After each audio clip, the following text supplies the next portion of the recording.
धैर्य और रणनीति से लड़ी गई लड़ाइयां बिना गोली चले भी जीती जाती हैं और आज भारत ने बिल्कुल ऐसी ही एक लड़ाई जीत ली है। ये जीत किसी युद्ध के मैदान में नहीं बल्कि डिप्लोमेसी, बैक चैनल टॉक्स और रणनीतिक धैर्य के जरिए हासिल हुई है। भारत ने चीन से 1000 स्क्वायर किलोमीटर के करीब जमीन वापस ले ली है और ये बात अफवाह नहीं बल्कि भारतीय सेना के पूर्व लेफ्टिनेंट जनरल हितेश भल्ला के इंटरव्यू से कंफर्म हो चुकी है। भारत के पूर्व लेफ्टिनेंट जनरल हितेश भल्ला ने न्यूज 18 को दिए इंटरव्यू में साफ कहा कि जिस 1000 स्क्वायर किलोमीटर इलाके में भारत के पेट्रोलिंग राइट्स रोक दिए गए थे वो अब 2024 के बाद पूरी तरह रिस्टोर हो चुके हैं। ये इलाका मुख्य रूप से देप्सांग प्लेन्स डेमचोक के अंदर आता है। ये वही इलाका है जिसे लेकर 2020 के बाद ये कहा जा रहा था कि चीन ने भारत की जमीन छीन ली है। सबसे बड़ा खुलासा यही है कि अब तक कहा जा रहा था कि ये सब 2020 के बाद हुआ है, लेकिन जनरल भल्ला ने स्पष्ट कर दिया कि भारत के पेट्रोलिंग राइट्स 2012 से ही रोके गए थे। यानी चीन ने चुपचाप बिना युद्ध, बिना बड़े टकराव करीब 1000 स्क्वायर किलोमीटर क्षेत्र में भारत की पेट्रोलिंग रोक दी थी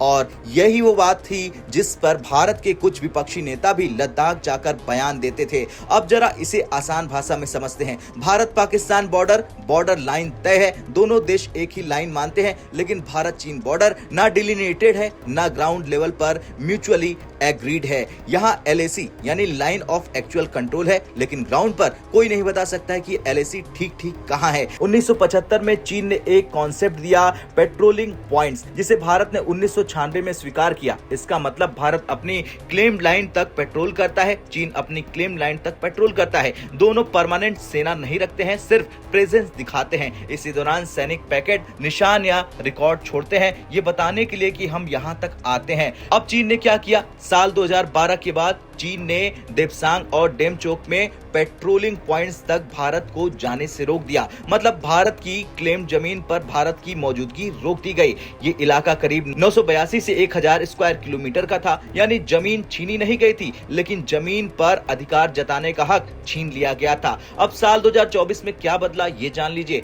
ये असली खबर है। साल 2024 में बैक चैनल टॉक्स, डिप्लोमेसी और स्ट्रेटेजिक प्रेशर के जरिए भारत ने देप्सांग प्लेन्स, डेमचोक और ग्रेजिंग लैंड सभी जगह पेट्रोलिंग राइट्स रिस्टोर करवा लिए और ये सिर्फ कागजों में नहीं, ग्राउंड लेवल पर वेरीफाई हो चुका है। अब ये जीत कैसे हुई ये भी जान लीजिए। ये जीत अचानक नहीं हुई, इसके पीछे अजीत डोवाल की साइलेंट बैक चैनल डिप्लोमेसी और भारत के विदेश मंत्री एस जयशंकर की पब्लिक, ब्लंट और हाई लाइंस। एक तरफ चुपचाप बातचीत, दूसरी तरफ खुले मंच पर सख्त जवाब। यही है इंडिया का डुअल डिप्लोमेसी मॉडल। अब क्या भारत और चीन का विवाद खत्म हो गया? सीधे जवाब है नहीं, क्योंकि एशिया में पहले USA, फिर चीन और फिर भारत और दो ही हेजीमनी पावर बच सकती है, एक नहीं। चीन भारत को चुनौती मानता है, भारत चीन की हेजीमनी को चुनौती देता है। इसलिए अरुणाचल प्रदेश, सियांग वैली और नए मैप विवाद ये सब चलते रहेंगे। फिर चीन पीछे क्यों हटा? इसके 3 कारण है। पहला, USA का बढ़ता दबाव। चीन जानता है कि भारत से युद्ध, USA को एशिया में खुला मैदान मिल जाएगा।